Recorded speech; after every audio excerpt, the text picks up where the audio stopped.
दोस्तों, आज के इस वीडियो में हम सभी जानेंगे कफ दोष क्या है।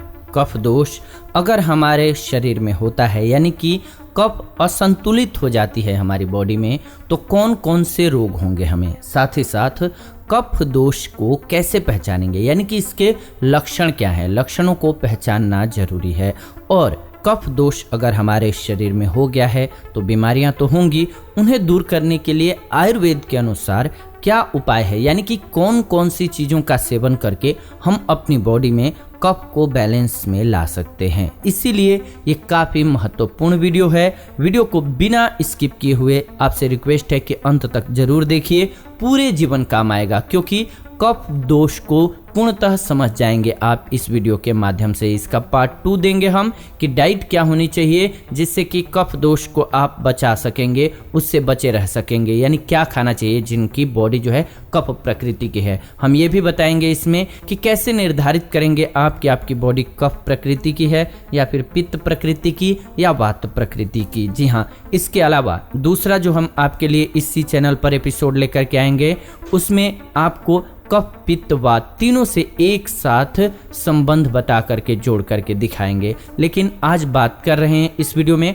कफ दोष के बारे में। आयुर्वेद में बताया गया है कि हर एक इंसान की एक खास प्रकृति होती है। अधिकांश लोगों को अपनी प्रकृति के बारे में कोई भी अंदाजा नहीं होता है, जबकि आप अपनी आदतों, स्वभाव के आधार पर बहुत आसानी से अपनी प्रकृति के बारे में जान सकते हैं। जैसे कि किसी काम को शुरू करने में आप बहुत देर कर देते हैं या आप चाल बहुत धीमी और गंभीर रूप से चलते हैं, तो यह दर्शाता है कि आप कफ प्रकृति के हैं। तो इसीलिए आज का ये वीडियो आपके लिए खास है, क्योंकि हम कफ प्रकृति के लक्षणों से, इससे जुड़े रोगों और उपायों के बारे में पूर्णतः विस्तार से बात करने वाले हैं। नमस्कार, आप देख रहे हैं आयुर्वेदिक उपचार। प्लीज वीडियो को लाइक कर दीजिए, शेयर कर दीजिए व्हाट्सएप पे, फेसबुक पे, ताकि सभी को वीडियो मिल सके। तो आइए सबसे पहले समझते हैं कफ दोष क्या है। कफ दोष पृथ्वी और जल, इन दो तत्वों से मिलकर बना हुआ है। पृथ्वी के कारण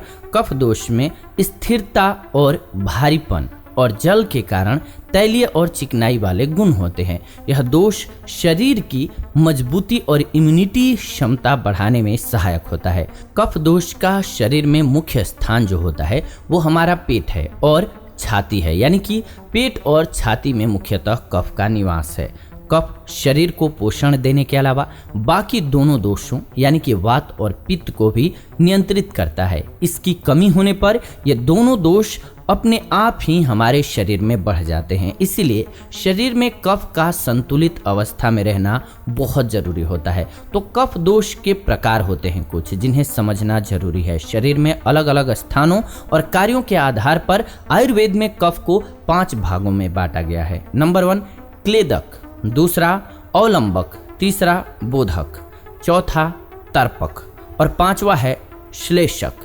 आयुर्वेद में कफ दोष से होने वाले रोगों की संख्या करीब 20 मानी गई है। जी हाँ, इससे 20 रोग होते हैं। अब अगर आप कमेंट करेंगे और पूछेंगे कि क्लेदक, अवलंबक, बोधक, तर्पक और श्लेषक क्या हैं, तो विस्तार से उस पर भी एक एक वीडियो हम बना देंगे। लेकिन आपकी जानकारी के लिए बता देते हैं कि जो कफ दोष के प्रकार होते हैं वो 5 होते हैं। इस वीडियो में इतना ही। आगे बढ़ते हैं और समझते हैं कफ के गुण क्या हैं। सबसे पहले तो ये क्यों जरूरी है हमारे शरीर में। तो कफ भारी होता है, ठंडा, चिकना, मीठा, स्थिर और चिपचिपा होता है। यही इसके स्वाभाविक गुण होते हैं। इसके अलावा कफ धीमा और गीला होता है। रंगों की बात करें तो कफ का रंग सफ़ेद और स्वाद मीठा होता है। किसी भी दोष में जो गुण पाए जाते हैं उनका शरीर पर अलग अलग प्रभाव पड़ता है और उसी से प्रकृति का पता चलता है। कफ प्रकृति की विशेषताएं क्या हैं? अगर कोई कफ प्रकृति वाला व्यक्ति है तो उसकी क्या विशेषताएं होंगी? कफ दोष के गुणों के आधार पर ही कफ प्रकृति के लक्षण नजर आते हैं। हर एक दोष का अपना एक विशिष्ट प्रभाव होता है। जैसे कि भारीपन के कारण ही कफ प्रकृति वाले लोगों की चाल धीमी होती है, यानी कि जो लोग स्लो चलते हैं आप अमूमन समझ सकते हैं कि कफ प्रकृति के लोग हैं। शीतलता गुण के कारण उन्हें भूख, प्यास, गर्मी कम लगती है और पसीना भी कम निकलता है ऐसे लोगों का। कोमलता और चिकनाई के कारण पित्त प्रकृति वाले लोग गोरे और सुंदर होते हैं। किसी भी काम को शुरू करने में देरी या आलस आना स्थिरता वाले गुण के कारण होता है। कफ प्रकृति वाले लोगों का शरीर मांसल और सुडौल होता है। इसके अलावा वीर्य की अधिकता भी कफ प्रकृति वाले लोगों का एक लक्षण होता है। कफ बढ़ने के कारण क्या है, क्यों कफ हमारे शरीर में बढ़ जाता है? तो मार्च अप्रैल के महीने में सुबह के समय खाना खाने के बाद और छोटे बच्चों में कफ स्वाभाविक रूप से ही बढ़ा हुआ रहता है। ध्यान रखिए, कब मार्च और अप्रैल में सभी की बॉडी में कफ जो है बढ़ जाता है। सुबह सुबह कफ बढ़ जाता है हमारी बॉडी में, और खाना खाने के बाद छोटे बच्चों में कफ स्वाभाविक रूप से बढ़ जाता है। छोटे बच्चों में कफ ज़्यादा होता ही है, इसीलिए इन समयों में विशेष ख्याल रखना चाहिए। इसके अलावा खान पान की आदतों और स्वभाव की वजह से भी कफ असंतुलित हो जाता है। तो आइए जानते हैं कि शरीर में कफ दोष बढ़ने के मुख्य कारण क्या होता है।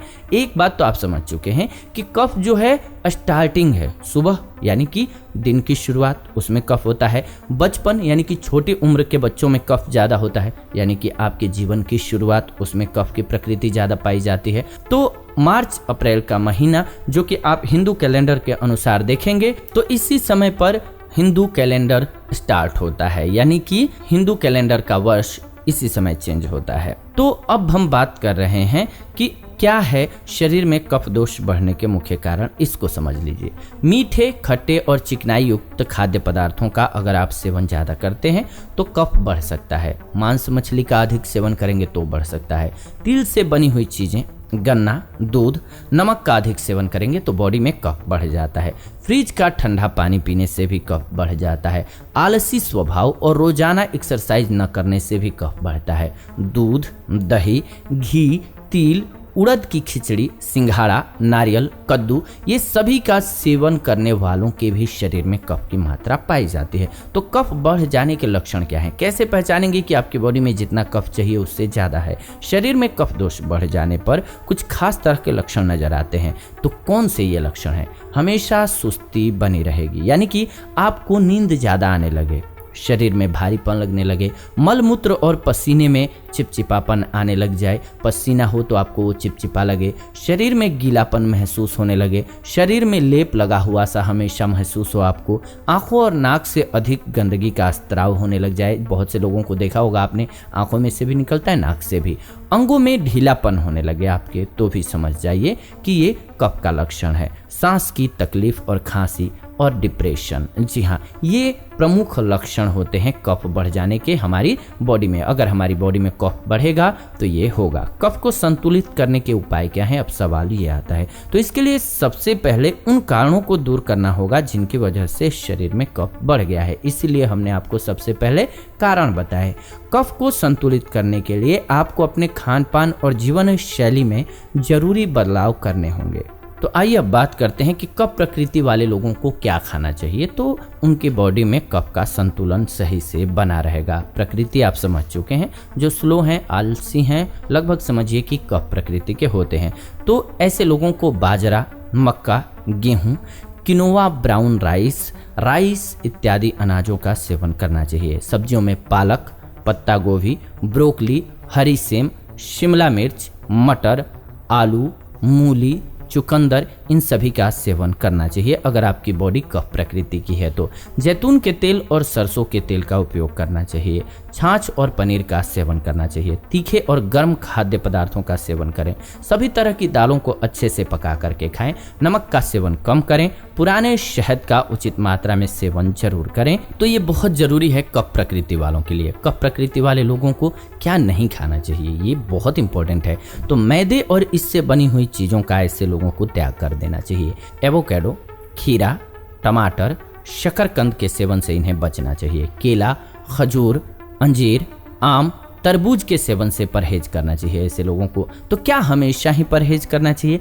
ऐसा नहीं है, आप कभी कभी खा सकते हैं, लेकिन अमूमन अवॉइड कीजिए। डेली रूटीन में इन चीज़ों को शामिल मत कीजिए। डेली रूटीन में उन चीज़ों को शामिल कीजिए जो हमने अभी आपको बताया कि इनको क्या क्या खाना चाहिए। अब जीवन शैली में क्या बदलाव करें अगर आपकी बॉडी है कफ प्रकृति की तो खान पान में बदलाव के साथ साथ कफ को कम करने के लिए अपनी जीवन शैली में बदलाव लाना बेहद जरूरी है। इसीलिए आइए जानते हैं कि बढ़े हुए कफ दोष को कम करने के लिए क्या बदलाव करना है। तो पाउडर से सूखी मालिश या तेल से शरीर की मसाज कीजिए। गुनगुने पानी से नहाइए, रोजाना कुछ देर धूप में टहलिए, रोजाना एक्सरसाइज कीजिए जैसे कि दौड़ना, ऊंची और लंबी कूद लगाना, कुश्ती करना, तेजी से टहलना, तैरना, इनमें से जो आप कर सकते हैं कीजिए। गर्म कपड़ों का अधिक प्रयोग कीजिए, बहुत अधिक चिंता मत कीजिए। इसके अलावा रोजाना की दिनचर्या में बदलाव लाएं, थोड़ा ज़्यादा आराम पसंद जिंदगी न बिताएं बल्कि कुछ न कुछ करते रहें, यानी कि आलस्य को दूर भगाने के लिए माइंड को स्ट्रॉन्ग करें और कुछ न कुछ काम करते रहें।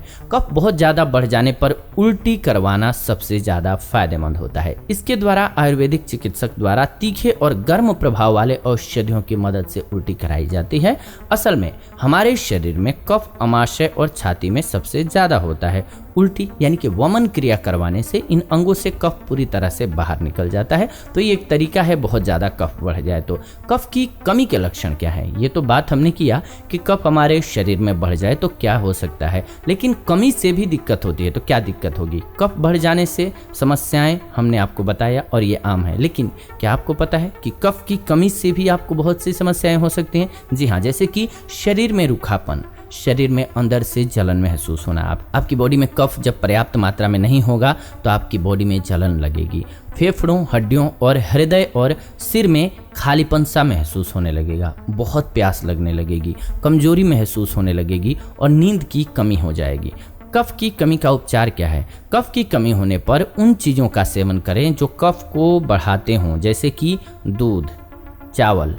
गर्मियों के मौसम में दिन में सोने से भी कफ बढ़ जाता है, इसीलिए कफ की कमी होने पर आप दिन में कुछ देर जरूर सोइए। साम और निराम कफ क्या है, अब ये समझ लीजिए। पाचक अग्नि कमजोर होने पर हम जो भी खाना खाते हैं उसका कुछ भाग ठीक से पच नहीं पाता है और वह हिस्सा मल के रूप में हमारे शरीर से बाहर निकलने की बजाय शरीर में ही पड़ा रह जाता है। भोजन के इस अधपके अंश को आयुर्वेद में आम रस या आम दोष कहा गया है। यह दोषों के साथ मिलकर के कई रोग उत्पन्न करता है। जब कफ आम से मिला हुआ होता है तो यह अस्वच्छ तार की तरह आपस में मुड़ा हुआ, गले में चिपकने वाला, गाढ़ा और बदबूदार होता है। ऐसा कफ डकार को रोकता है और भूख को कम करता है, जबकि निराम कफ झाग वाला, जमा हुआ, हल्का और दुर्गंध रहित होता है। निराम कफ गले में नहीं चिपकता है और मुंह को साफ रखता है। अगर आप कफ प्रकृति के हैं और अक्सर कफ के असंतुलित होने से परेशान रहते हैं तो हमने जो भी आपको नियम बताए इनका अक्षरशः पालन कीजिए। यदि समस्या ठीक न हो रही हो या गंभीर हो तो किसी आयुर्वेदिक चिकित्सक से संपर्क कीजिए। अगर आपको पूर्णतः समझ में न आया हो तो आपके लिए बेस्ट यही उपाय है। लेकिन कफ की प्रकृति आप समझ चुके हैं, कफ कम होने पर शरीर में क्या होगा समझ चुके हैं, कफ बढ़ जाने पर क्या होगा शरीर में समझ चुके हैं, उसे कैसे बैलेंस करेंगे समझ चुके हैं। लेकिन हम आपके लिए अगले वीडियो में लेकर के आएंगे कि कफ के लिए डाइट क्या होना चाहिए, यानी कि अगर आपकी बॉडी कफ प्रकृति की है तो आपके लिए बेस्ट डाइट क्या है। आपके लिए डाइट प्लान अगली वीडियो में लेकर के आएंगे, तो इस वीडियो के बाद उस वीडियो को भी जरूर देखिएगा ताकि आपको पता चलेगा कि आपको खाना क्या है। आप विराट कोहली का नाम सुने होंगे जो कि भारतीय क्रिकेट टीम के कप्तान हैं। अगर देखेंगे तो वो अपने ब्लड ग्रुप के अनुसार खाना लेते हैं। क्यों? क्योंकि बहुत जरूरी है कि हम अपने ब्लड ग्रुप को समझें, हम अपने बॉडी की प्रकृति को समझें, क्योंकि ये तीन ही हैं जैसे कि कफ, पित्त, वात। अगर इनको जिन्होंने बैलेंस कर लिया उनको समझिए बीमारियां छू तक नहीं सकती हैं और होंगी भी तो बहुत जल्दी दूर हो जाएंगी और जड़ से मिट जाएंगी। तो इसीलिए कफ प्रकृति के जो भी लोग हैं उनके दोषों को दूर करने के लिए अगली वीडियो में हम डाइट प्लान बताएंगे। तो इसके लिए आप चैनल को सब्सक्राइब कर लीजिए, बेल नोटिफिकेशन को ऑन कर लीजिए ताकि नई वीडियो जैसे ही हम लाएं नोटिफिकेशन आपको सबसे पहले मिले। साथ ही साथ चैनल को सब्सक्राइब कर लीजिए, बेल नोटिफिकेशन को ऑन कर लीजिए ताकि नई वीडियो जब भी हम लाएं नोटिफिकेशन आपको सबसे पहले मिले। वीडियो को लाइक कर दीजिए, शेयर कर दीजिए व्हाट्सएप पे, फेसबुक पे, फैमिली मेंबर्स के साथ, दोस्तों के साथ, ताकि सभी को वीडियो मिल सके। मुझे बेहद खुशी मिलती है जब भी आप वीडियो को लाइक, शेयर एंड कमेंट करते हैं। तो प्लीज़ ज़रूर कीजिए वीडियो को लाइक, शेयर एंड कमेंट। हो सकता है बहुत से लोगों को फ़ायदा मिल जाए इससे। फिलहाल आज के इस वीडियो में इतना ही, विदा लेते हैं आज के इस वीडियो से। जुड़ेंगे नई वीडियो में नई जानकारी के साथ। आपकी क्या राय है, आपकी क्या सोच है इस वीडियो के संबंध में, आपको ये वीडियो कैसी लगी अपने कमेंट्स के माध्यम से ज़रूर बताइए। आपके कमेंट्स हमारे लिए बेहद वैल्यूएबल हैं। Thanks for watching.